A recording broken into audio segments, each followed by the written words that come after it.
Good morning everyone. आज हम जो है एक नया चैप्टर शुरू करने जा रहे हैं ज्योग्राफी का, वाटर रिसोर्स, जिसको हम कहते हैं जल संसाधन। ठीक है, तो जल संसाधन जो है मैं आपको करवाता हूँ आज एक वाटर रिसोर्स जो हमने लिया, जो जल संसाधन लिया, वो इसलिए भी इम्पोर्टेंट है क्योंकि आज क्या है, 5 जून है, यानी आज वर्ल्ड एनवायरनमेंट डे है। मतलब आज के दिन मैं आपके लिए वीडियो बना रहा हूँ। ये वीडियो तो आपको कल मिलेगी, लेकिन इस चैप्टर के अकॉर्डिंग, इन्वायरमेंट के अकॉर्डिंग ये जो चैप्टर है ये बहुत ही सही बैठा है इसके ऊपर, इसलिए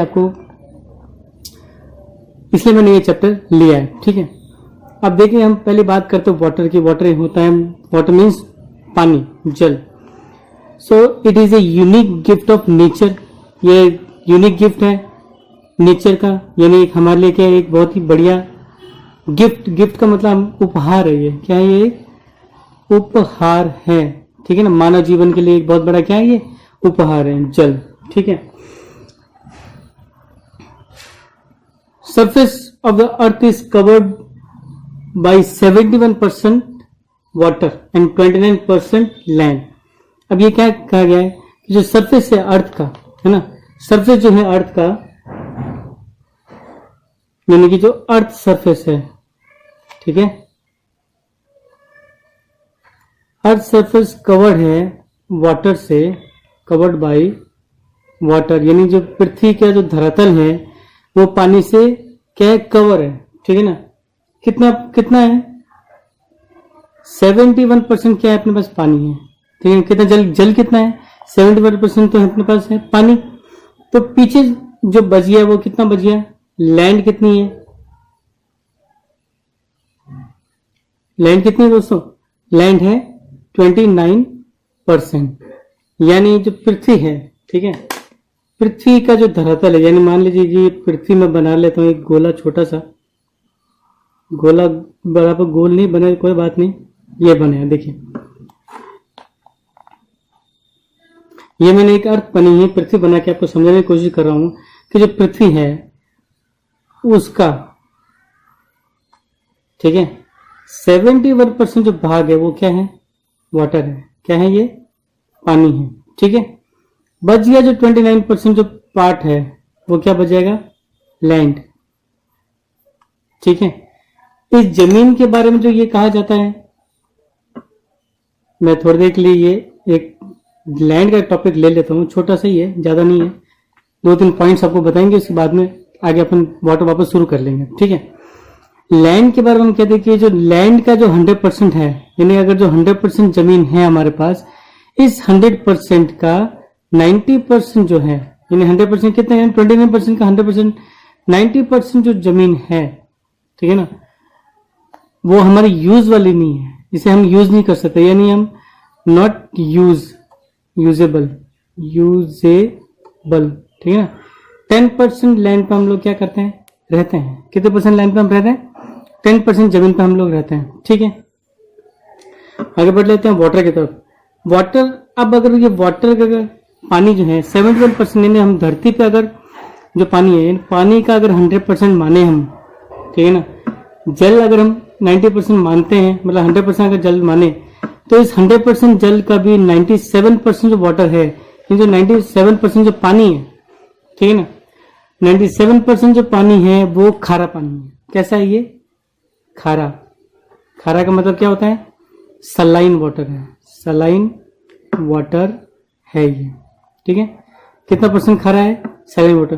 अब ये सलाइन वाटर कहां मिलेगा ये देखेंगे हम।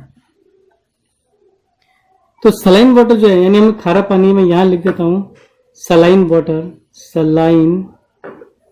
वाटर, यानी कि खारा पानी। ठीक है, अब ये जो खारा पानी है हमें कहां मिलेगा, तो खारा पानी मिलेगा ओशंस में, यानी कि महासागरों में, ओशंस यानी कि महासागर। ठीक है, सी में, सी का मतलब तो सागर। ठीक है, ये 2 जगह ऐसी है जहां पे हमें क्या मिलता है, ये पानी खारा मिलता है, यानी पृथ्वी का 97% जो पानी खारा है वो कहां मिल रहा है, महासागर और सागर में मिलता है। ठीक है, अब बचा कितना हमारे पास, 3% पानी बचा है। कितना % पानी बच रहा है, 3% हमारे पास जल बचता है, वाटर बचता है।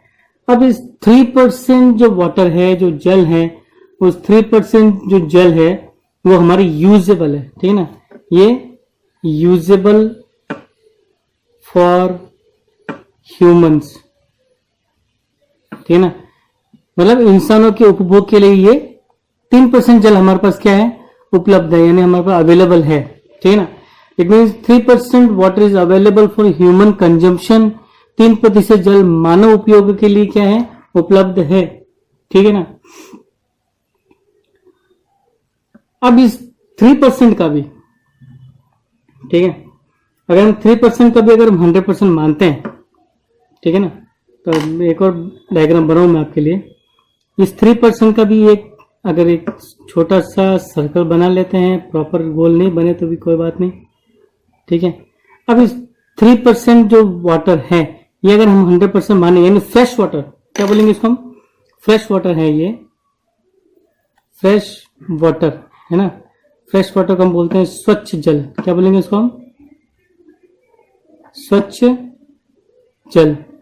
अगर हम स्वच्छ जल की हम बात करें, ठीक है ना, तो स्वच्छ जल की अगर हम बात करते, तो स्वच्छ जल अगर 100% माने इसको हम, ठीक है ना, इन जो जल है ये कितना है, स्वच्छ जल को अगर हम 100% मानते हैं, कितना मानते हैं, 100% अगर हम इसको माने, तो 100% का भी हमारे पास जो है, इसका ये सर्कल है ना, तो इसका ये कुछ डिवीजन में कर रहा हूं आपके सामने, ठीक है ना। अगर इस जल को हम 100% मानते हैं, ठीक है, 100% का 69% जो है, क्या है, 69% जो जल है, यानी जो वाटर है, वो तो क्या है, अंडरग्राउंड वाटर में आ जाएगा, ठीक है, किस में आ जाएगा, अंडरग्राउंड में आएगा। 30% जो पानी अपने पास है बचा हुआ, ठीक है, ये ग्लेशियर्स के रूप में, किसके रूप में, ग्लेशियर्स में, और remaining 1% is available for human consumption, ठीक है। एक मैं टेबल बनाऊं ताकि आपको समझ में आए अच्छी तरीके से क्या चीज बता रहा हूं मैं। 69% वाटर इज अंडरग्राउंड वाटर, क्या पानी है, ये अंडरग्राउंड वाटर है, ठीक है ना। अंडरग्राउंड वाटर को हम क्या बोलते हैं, भूमिगत, भूमिगत जल, क्या बोलेंगे हम उसको, भूमिगत जल कहते हैं उसको। तो जो भूमिगत जल है कितना परसेंट है, 69%, यानी जमीन के अंदर हमको मिल रहा है ये तो, ठीक है ना, जमीन के अंदर हमको ये जल मिल रहा है, तो ये जल क्या हो गया, अंडरग्राउंड वाटर हो गया, ठीक है।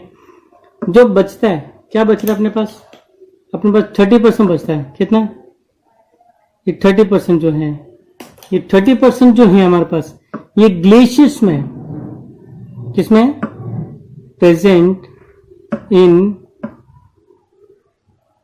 ग्लेशियर्स। अच्छा, अब ये ग्लेशियर्स क्या होता है, आप लोगों ने कभी देखा नहीं होगा, पहाड़ आपने देखे होंगे, पहाड़ों पे जो बर्फ होती है ना, ढलान जो होते हैं पहाड़ों के, जो स्टीप स्लोप्स होते हैं, उन स्लोप्स के ऊपर जो बर्फ जो ऐसे मतलब होती है, ठीक है ना, तो ये जो बर्फ क्या करती है, बहुत लंबी तक, दूर दूर तक बर्फ दिखाई देती है, उनको हम ग्लेशियर्स कहते हैं, ठीक है ना। इसको हम हिंदी में कहते हैं हिमनद, ठीक है ना, हिमनद, यानी हिम का मतलब आपको मालूम ही है, हिम और नद, हिम का मतलब होता है बर्फ, ठीक है ना, और नद का मतलब होता है नदी, क्या होता है, नदी, यानी दोनों का अगर मिला दिया तो क्या बन जाएगी, बर्फ की नदी। तो ये नदी जैसे ही दूर दूर तक मतलब लंबी लंबी फैली हुई रहती है, और इन्हीं में से जो है पानी जो है धीरे धीरे मतलब पिघल के धीरे धीरे मतलब वो बहता रहता है ना। तो ये जो वाटर हमारे पास है, हिमनद है, भूमिगत जल है, ठीक है ना, ये 69 प्लस 30 कितना हो जाएगा, 99% है, यानी ये कुल मिला के कितना परसेंट हो जाएगा अपने पास, 99% पानी हमारे पास कहाँ है, 69 तो जमीन के अंदर है, 30% तो कहाँ है, बर्फ में है, पहाड़ों पे है। तो अब इन पानियों को जो लाने के लिए ऐसा तो नहीं हो सकता ना कि भाई मुझे आज एक गिलास पानी पीना है तो मैं कहा तो एक गिलास लेके कहाँ चले, बाल्टी लेके कहाँ जाऊंगा, है, यानी बकेट लेके मैं कहाँ चले जाऊं, ग्लेशियर्स पे चले, हिमालय पे चले जाऊं, है ना। तो ऐसा तो मुश्किल नहीं है, ऐसा तो मतलब मुश्किल नहीं है तो कि भाई आपको प्यास लगी, जब जब प्यास लगी आपको कहाँ जाना पड़ेगा, पहाड़ पे जाओ पानी लेके आओ, ठीक है ना। तो ये तो भाई एक बड़ी मुसीबत वाली बात हो गई, रोज वाला बात हो गया, कि भाई ऐसा अगर पॉसिबल हो भी जाए तो पूरे दिन तो पानी लाने और ले जाने में ही लग जाएगा। तो इस सिचुएशन में हमें जो है हमारे पास क्या बच रहा है, हमारे पास 1% वाटर तो बच रहा है ना।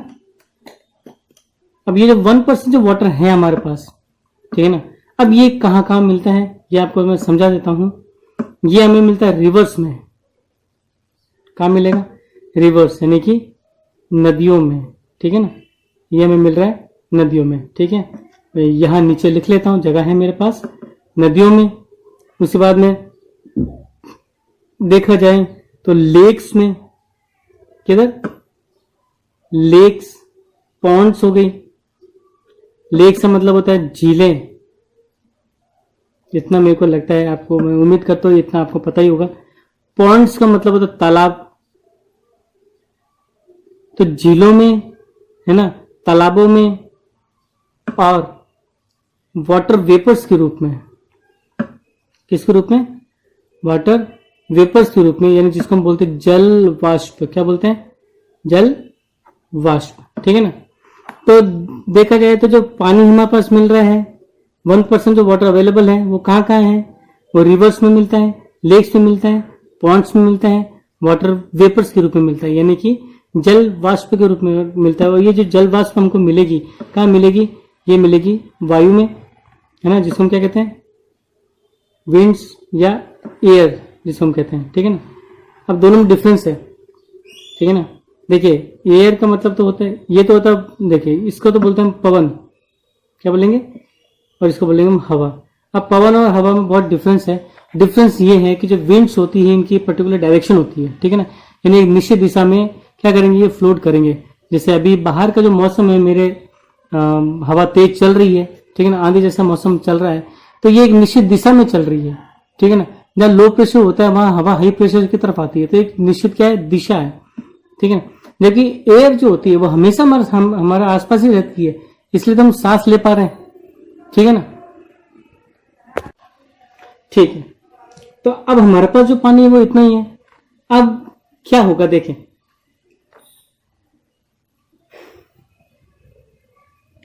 Total available usable water in India, है ना। अब हम देखें कि जो टोटल अवेलेबल यूजेबल वाटर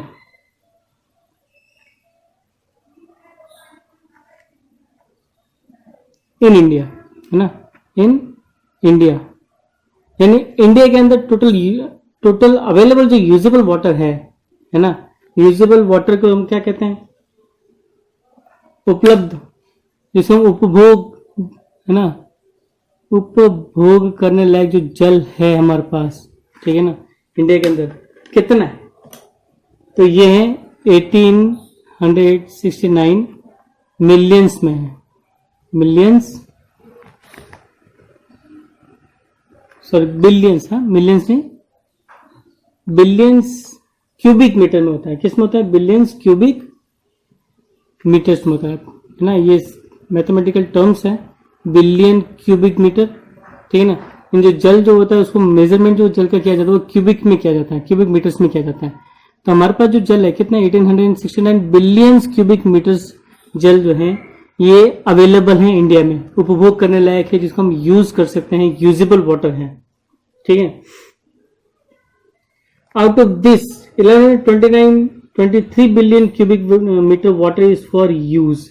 इसमें से भी ये तो अवेलेबल है, ठीक है ना। अवेलेबल में जो यूज करने लायक जो है, यानी हमारे यूज जो हम कर सकते हैं, वो यूज हम कितना कर सकते हैं? वो केवल 1123 बिलियन क्यूबिक मीटर्स है। कितना है? 1123 बिलियन क्यूबिक मीटर्स में अवेलेबल हमारे पास वाटर है। ये हम यूज करने लायक है, हम इनको यूज कर सकते हैं। यानी वाटर तो हमारे पास 1869 है, लेकिन यूज कितना कर सकते हैं? हम 1123 बिलियन ही यूज कर सकते हैं, ठीक है। क्यों कर सकते हैं? क्योंकि बाकी पानी जो होगा, जो बच गया पानी है, वो या तो पॉल्यूटेड होगा या हमारे यूज करने लायक होगा नहीं, ठीक है। फिर अब देखिए कि जो अर्थ है, अर्थ के ऊपर जिस तरीके से मौसम में, जिस क्लाइमेट में चेंजेस आ रहे हैं, उस क्लाइमेट में चेंजेस जिस तरीके से आ रहे हैं, वाटर की जो अवेलेबिलिटी है, it means availability of water will become short, यानी अवेलेबिलिटी जो है वाटर की वो शॉर्ट हो जाएगी। जिस तरीके से टेम्परेचर रेज हो रहा है ना, जैसे जैसे टेम्परेचर बढ़ेगा वैसे वैसे वाटर सोर्सेज होंगे, फ्रेश वाटर के जो सोर्स होंगे वो सूखने लगेंगे। ठीक है ना। एक फैक्ट मैं आपको बता देता हूं। फैक्ट ये है कि वाटर जो होता है यानी जल जो है, पानी जो है, ना तो कभी खत्म होगा, ठीक है ना, और ना ही कभी बढ़ेगा, यानी जितना था उतना ही रहेगा। ठीक है ना। केवल क्या होता है, फ्रेश वाटर जो होता है वो नहीं मिलता है। क्या नहीं मिलता है? फ्रेश वाटर जो होता है वो नहीं होता है ना। क्या बताया मैंने आपको कि water will remain same. Water जो है वो सेम ही है। महासागर को देख लो, आज भी हम जो देख रहे हैं करोड़ों साल पहले भी थे, है ना, तब भी वो कि वही हाल था, है ना। पानी जो महासागर में आज हम देख रहे हैं वो करोड़ साल बाद भी देखेंगे, वो करोड़ साल पहले भी था। तो पानी इतना सब कुछ, पानी पहले से बहुत कुछ है ना, लेकिन वो वाटर हमारे यूजेबल नहीं है ना। वाटर हमेशा सेम रहता है, इट नेवर इंक्रीजेस और डिक्रीजेस। यानी जो क्वांटिटी जो होगी वाटर की ना तो बढ़ेगी ना ही कभी घटेगी। जितना पानी था, है ना, उतना ही रहेगा। उसमें ना तो कुछ नया पानी आएगा ना ही नया कुछ पानी कम होगा। ठीक है, ये तो मैंने एक चीज बताई आप लोगों को। फिर हम आगे अगर हम देखें, ठीक है ना, आगे अगर हम बढ़ते हैं तो हम ये देखते हैं 690 billion cubic metres water out of this is surface water, है ना। यानी सरफेस वाटर कितना है हमारे पास में, देखें। अब सरफेस जो वाटर है यानी जो धरातल के ऊपर जो पानी है, सरफेस के ऊपर जो पानी है वो कितना है? सरफेस के ऊपर का जो पानी है वो है आपके 690 बिलियन क्यूबिक मीटर्स। ठीक है ना। ये हमारे जमीन के ऊपर पानी कितना है? 690 बिलियन क्यूबिक मीटर्स वाटर हमारे पास अवेलेबल है। ठीक है ना। अब इसमें से ग्राउंड वाटर भी है, ठीक है ना, हमने भी ग्राउंड वाटर पढ़ा था। तो जो ग्राउंड वाटर हमारे पास है वो कितना है देखें। तो हमारे पास जो ग्राउंड वाटर है ना, 433 बिलियन क्यूबिक मीटर जो वाटर है वो कैसा है? वो ग्राउंड वाटर है। कौन किस टाइप का पानी है वो ग्राउंड पे जो पानी है, जमीन के ऊपर जो पानी है, ये वो वाला है। ठीक है। अब इसमें ये कह रहा है, एक फैक्ट ये बताना चाहता है, ये कहता है कि 2000, है ना, जो ईयर 2000 होगा, है ना, यानी ईयर 2000 के अंदर जो वाटर था, जो हमें जल था, हमने कितना % यूज कर रहे थे? उस समय में 634 बिलियन जो है वाटर हम यूज करते थे। कितना? 634 बिलियन क्यूबिक मीटर्स का हम लोग पानी इतना यूज करते थे 2000 के अंदर। ठीक है। जबकि जो नीड हमारी है, अच्छा ये तो हमारी नीड है 634 बिलियन क्यूबिक मीटर की 2000 के अंदर, कि एक जो एक साल है, इस साल के अंदर जो इंसान जो पानी इतना यूज करते हैं 634 बिलियन क्यूबिक मीटर हम यूज कर लेते हैं। ठीक है ना। ये तो नीड है, ठीक है ना। जबकि ये बढ़ के कितनी हो गई? ये तो इतनी डिमांड जो थी, क्या थी? कुल जो हमारी अवेलेबिलिटी है ना, कुल जो हमें जिसको हम आवश्यकता कहते हैं, ठीक है ना, वो तो 634 बिलियन क्यूबिक मीटर थी। ठीक है ना। और आने वाले टाइम में यानी 2000 में अगर इतनी है तो 2025 के अंदर कितनी? 2025 में जो पानी है, जो डिमांड है वाटर की, 1023 बिलियन क्यूबिक मीटर हो जाएगी। ठीक है ना। It means by 2025 the demand of water will increase to 1023 billion cubic metre. ठीक है ना। जो कि एक बहुत बड़ी प्रॉब्लम की बात है, क्योंकि पॉपुलेशन बहुत बढ़ जाएगी। तब तक क्या हो जाएगी? इंक्रीज इन पॉपुलेशन, तो ये पॉपुलेशन बढ़ने से क्या होगी, डिमांड बढ़ जाती है। क्या बढ़ेगी, पॉपुलेशन बढ़ेगी, नेचुरल सी बात है, demand for water will also increase. ठीक है, पानी की भी डिमांड बढ़ेगी ना, तो पानी की भी डिमांड बढ़ जाएगी। ये तो हमारा अंदाजा कब से 25 तक का है, 2020 में तो हम आ ही चुके हैं, और 5 साल बाद में इतनी डिमांड हमारी बढ़ जाएगी। ठीक है ना। तो अब इन सब के लिए क्या किया जा रहा है कि कंजर्वेशन किया जाता है। कंजर्वेशन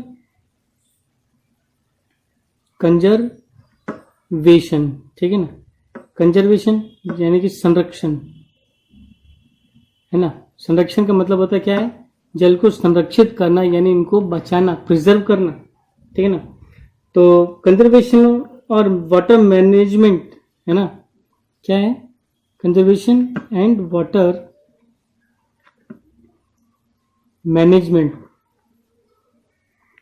ठीक है ना, मतलब कि जल प्रबंधन, इन जल का हमको प्रबंध करना पड़ेगा। ठीक है ना, तो ये हमें करना पड़ेगा, इसको कंजर्व करने के लिए, इसको बचाने के लिए। ठीक है। नेक्स्ट जो पार्ट होगा उस पार्ट के अंदर मैं आपको वाटर, ठीक है ना, मैनेजमेंट जो है बताऊंगा। ठीक है, वाटर मैनेजमेंट के बारे में बताऊंगा। तो ये कुछ फैक्ट्स जो थे, जो मुझे शेयर करने थे आपके साथ, मुझे बताने थे, मैंने आपको बता दिए हैं। अब इनके बाद जो कुछ क्वेश्चंस इंपॉर्टेंट हो सकते हैं, बहुत सारे इंपॉर्टेंट क्वेश्चंस हैं इसमें दे रखा है। जो इंपॉर्टेंट क्वेश्चन, जो पहला क्वेश्चन जो इंपॉर्टेंट क्वेश्चन होगा वो यही क्वेश्चन होगा कि वाटर जो है कितना अवेलेबल है ना, कि how much water is available on earth, है ना, यानी कि पृथ्वी पर कितना जो है वाटर यानी कि पानी है, पानी उपलब्ध है। ठीक है, सवाल ये नंबर 1। फिर सेकंड जो क्वेश्चन हो जाएगा, आपको डायग्राम बनाना, पाई चार्ट बनाना पड़ेगा, है ना। सो दी वाटर अवेलेबिलिटी, ठीक है ना, बाई ये पाई चार्ट। ठीक है ना, पाई चार्ट आपको बनाना है। ठीक है ना, ये 2 क्वेश्चन जो है आज मैं आपको दे रहा हूं। वैसे क्वेश्चन बहुत सारे इसमें बनते हैं, कुछ क्वेश्चन जो है मैं आपको ऐसे बोल दूं जैसे आप समझें। जैसे मैंने आपको अभी एक चार्ट बना के दिया था थोड़ी देर पहले, पिछले पेज के अंदर। उस चार्ट में मैंने आपको बताया था किस तरीके से हमें कितना परसेंट, 97% इतना है, ये जल है। तो आपको ये बताना है क्वेश्चन। और थर्ड क्वेश्चन है जो वर्बली मैं आपको कह रहा हूँ, उस क्वेश्चन के अंदर आप ये बताएंगे कि जो हमारे पास जो है 100% वाटर में से कितना परसेंट वाटर जो है अंडरग्राउंड है, कितना परसेंट वाटर जो है ग्लेशियर्स में, कितना परसेंट वाटर अवेलेबल है, फ्रेश वाटर है, ये आपको इसमें मुझे बताना है। तो 3 क्वेश्चन मैंने आपको दिए, 2 मैंने यहाँ लिख दिया, एक क्वेश्चन मैंने आपको वर्बली बोला है, वो आप मुझे करके सबमिट करेंगे। Thank you very much.